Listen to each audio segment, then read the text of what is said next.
आज ही डाउनलोड करें Skymet mobile app, पूछे मौसम का हाल अपनी पसंदीदा भाषा में और रहे बाकियों से एक कदम आगे। नमस्ते दोस्तों, 14 अक्टूबर के वीडियो में आप सभी का स्वागत है। मेरा नाम महेश पलावत है। तो इस वीडियो में आप देखेंगे कि एक जो नया वेदर सिस्टम बंगाल की खाड़ी से होता हुआ आगे जाएगा और ये पहुंचेगा अरब सागर में, और उसका क्या असर होने वाला है और किस तरह से वो बिहेव करेगा।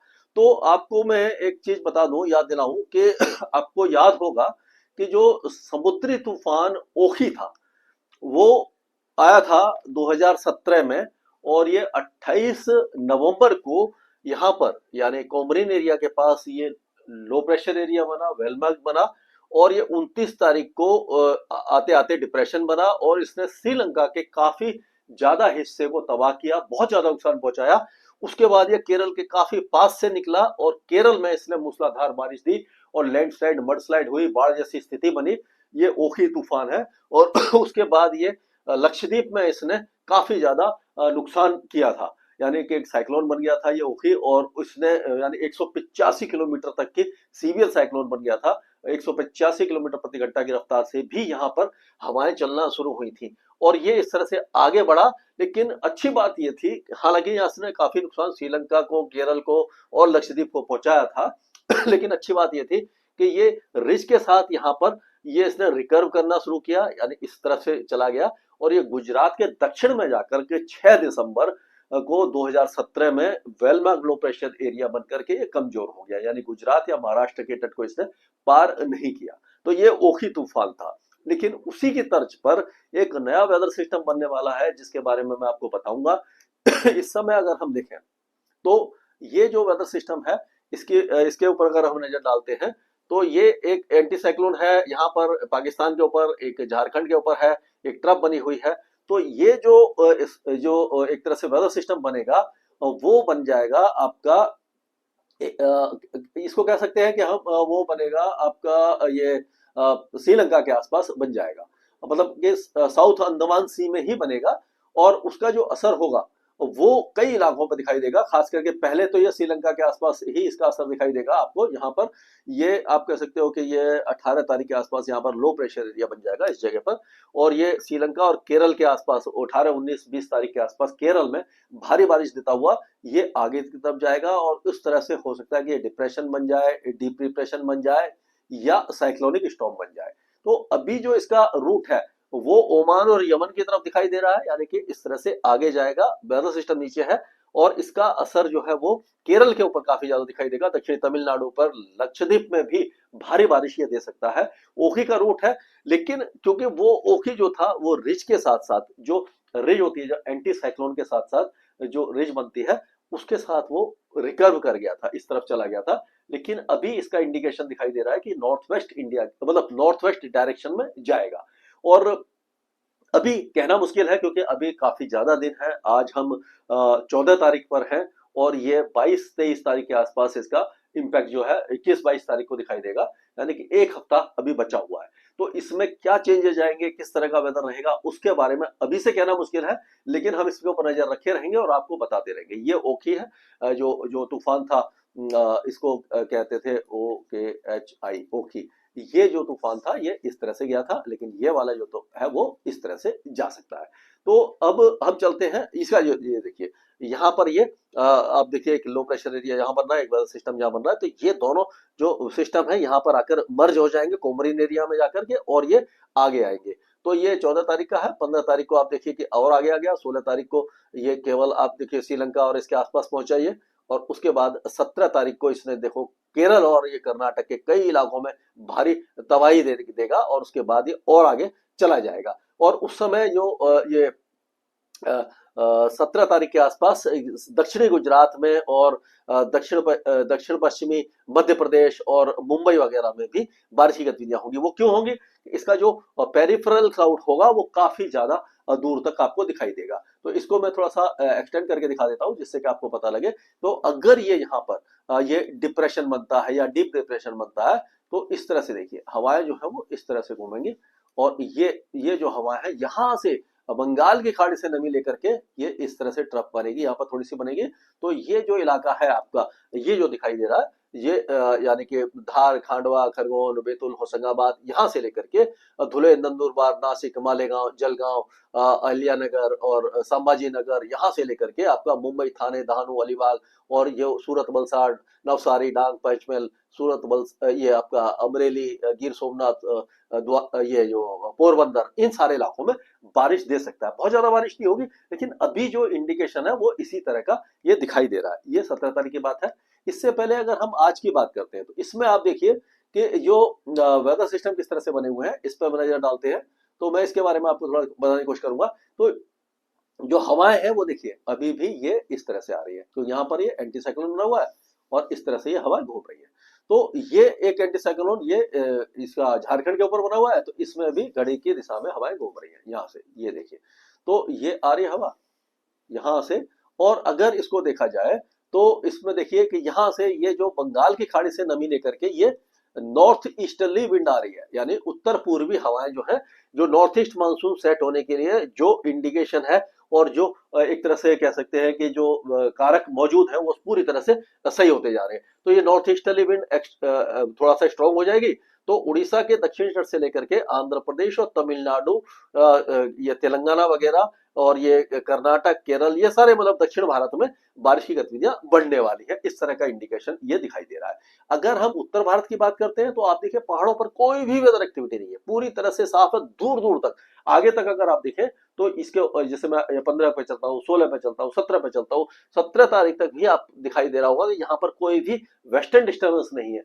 जो आपको मालूम है कि वेस्टर्न डिस्टर्बेंस अगर यहाँ पर बनता है, जो इस जगह पर बनता है, मतलब कि मेडिटेरेनियन सी से आता है और ये इस तरह से आगे बढ़ता है, तो इसके प्रभाव से कभी कभी इंड्यूस साइक्लोनिक सर्कुलेशन बन जाता है उत्तर भारत में, जो हवाएं इस तरह से घूमने लग जाती है और ये पहाड़ों पर और उत्तर भारत में बारिश और स्नोफॉल देता है।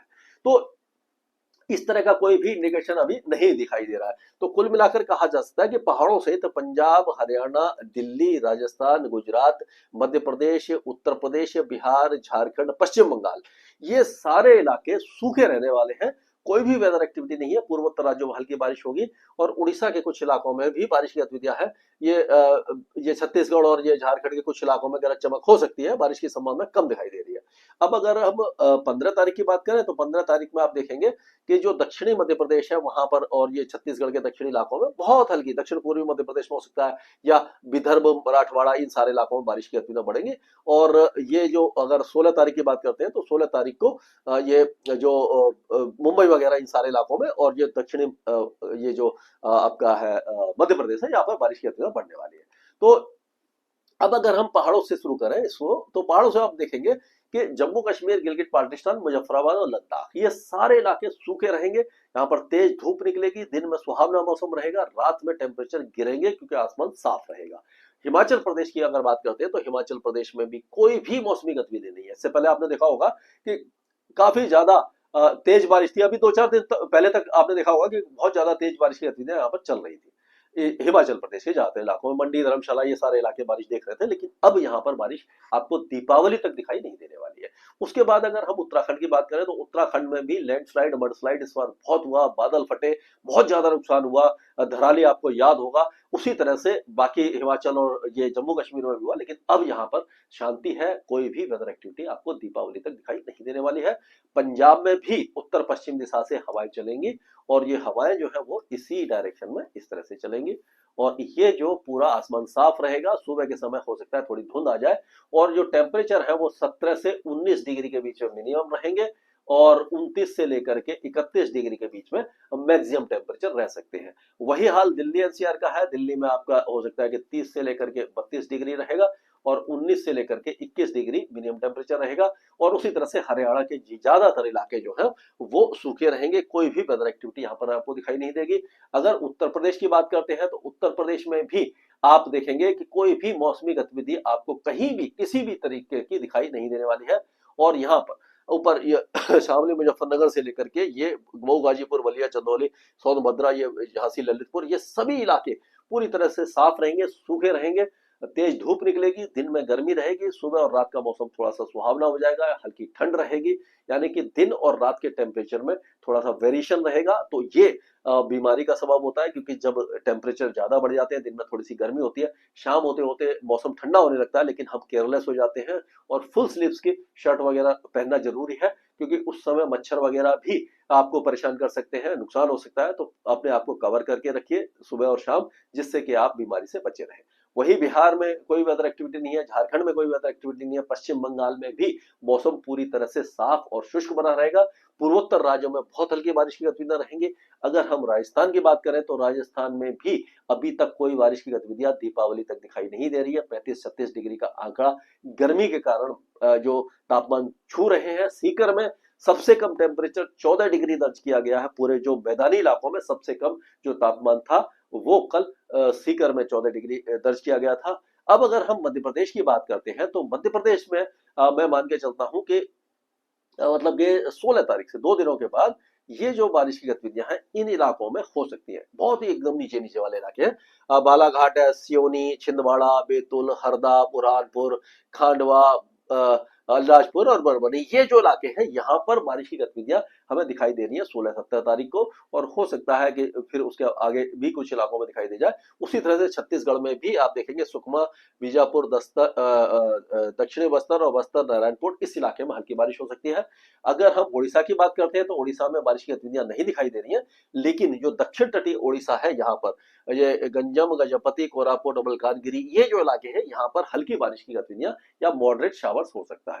अब अगर हम गुजरात की बात करें तो गुजरात में हम देखेंगे कि 16 और 17 तारीख को बारिश की गतिविधियां वलसाड, डांग, तापी, सूरत, भरूच, नर्मदा और हो सकता है कि भावनगर, अमरेली, गिर सोमनाथ और जूनागढ़, ये जो इलाके हैं यहाँ पर हल्की बारिश या एक दो मॉडरेट स्पेल 15 और 16 या 16-17 के बीच में, 15 से 17 के मान के चलिए, उस समय बारिश हो सकती है। बाकी इलाके सूखे रहेंगे, साफ रहेंगे। अब अगर हम बात करते हैं महाराष्ट्र की, महाराष्ट्र में विदर्भ में नागपुर, भंडारा, गोंदिया, गढ़चिरौली, चंद्रपुर, वर्धा, अमरावती, अकोला, ये सारे इलाके बारिश देखेंगे। और एक यानी कि 15 तारीख से हमें लग रहा है कि जो बारिश की गतिविधियां हैं बुल्दाना, जलना, हिंगोली, परवनी, ये नांदेड़, लातूर, धाराशिव, बीड, शोलापुर, सांगली, सतारा, ये सारे इलाकों में दिखाई देगी। नंदुरबार, धुले, जलगांव, ये भी 16-17 तारीख को यहाँ पर बारिश है। 16-17 तारीख को हिंगोली और ये पालगढ़, थाने, मुंबई, ये सारे इलाके भी बारिश देख सकते हैं। उसके बाद बारिश की गतिविधियां जो है वो जो विदर्भ में कम हो जाएगी, लेकिन जो ये जो उत्तरी मध्य महाराष्ट्र है और ये पूरा मध्य महाराष्ट्र, कोकण एंड गोवा और दक्षिणी जो इलाके हैं ये इलाके, और ये संभाजी नगर, बुल्धाना, अहिल्या नगर, ये जो इलाके जलना वगैरह यहाँ पर रहेगी। यानी कि पूरे हफ्ते में हल्की फुल्की बारिश की गतिविधियां महाराष्ट्र देखता रहेगा। अगर तेलंगाना की बात कर लेते हैं तो तेलंगाना में भी बारिश की गतिविधियां एक बार फिर से बढ़ने वाली है। पूरे तेलंगाना में अगले 2 दिनों के दौरान हल्की से मध्यम बारिश की गतिविधियां होंगी। और 16-17 तारीख को आदिलाबाद, कोरम भीम, निर्मल, जगतल, निजामाबाद, कामारेड्डी, ये करीमनगर, पेड़ापल्ली, मेडक, संगारेड्डी, ये मलकागिरी और जनगांव और रंगारेड्डी, नालगोंडा, पर सभी जगह पर हल्की फुल्की बारिश की गतिविधियां आपको दिखाई देंगी। कोस्टल आंध्र प्रदेश में बारिश की गतिविधियां अच्छी होने की संभावना दिखाई दे रही है। श्रीकाकुलम, विजयनगरम, विशाखापट्टनम, ईस्ट गोदावरी, वेस्ट गोदावरी, कृष्णा, गुंटूर, और ये जो रायलसीमा है अनंतपुर, कोडप्पा, नेल्लोर, तिरुपति और ये जो उसके आसपास के इलाके हैं जहां पर बारिश की गतिविधियां रहने वाली है। साउथ इंटीरियर कर्नाटका और कोस्टल कर्नाटका में अच्छी बारिश की संभावना दिखाई दे रही है। उसमें आप देखेंगे कि मैसूर, मांड्या, रामनगर, बेंगलुरु, कोलार और चिकबालापुर, तुमकुर, हसन, कोडागु, ये है चिकमंगलुर, चित्रदुर्गा, सिमडेगा और शिमोगा से लेकर के दावानगरी, हावेरी, ये सारे इलाके बारिश है। और उत्तरी आंतरिक कर्नाटका में हल्की बारिश आपको दिखाई देगी। केरल के कई इलाकों में लाइट टू मॉडरेट रेन रहेगी, एक दो जगह पर हैवी स्पेल रहेगा। तमिलनाडु के कई इलाकों में अच्छी बारिश है। चेन्नई वगैरह में भी लाइट टू मॉडरेट रेन होगी। इंटीरियर तमिलनाडु में ज्यादा होगी। और ये लक्षद्वीप की बात करें तो लक्षद्वीप में आप मान के चलिए कि 17, 18, 19 तारीख को भारी बारिश हो सकती है, मूसलाधार बारिश हो सकती है। वेदर सिस्टम लक्षद्वीप के ऊपर होकर निकलेगा और अंडमान और निकोबार द्वीपों में बारिश की गतिविधियां थोड़ी सी कम रहेंगी। लाइट टू मॉडरेट रेन ही आपको दिखाई देगी। यानी कि एक नया वेदर सिस्टम जो बंगाल की खाड़ी के साउथ वेस्ट बंगाल की खाड़ी से लेकर के श्रीलंका गोवन एरिया होता हुआ केरल को टच करता हुआ अरब सागर में जाएगा। हो सकता है कि समुद्री तूफान बने, इस पर हम नजर रखे रहेंगे। ये निश्चित है कि श्रीलंका और केरल के साथ साथ लक्षद्वीप में ये काफी नुकसान पहुंचा सकता है। ओखी साइक्लोन की तर्ज पर ही ये आगे बढ़ सकता है। स्काईमेट वेदर में अभी के लिए इतना ही। मौसम से जुड़ी सटीक जानकारी और खबरों के लिए हमारे YouTube चैनल को सब्सक्राइब करें और बेल आइकन दबाकर हर खबर पर रखें नजर।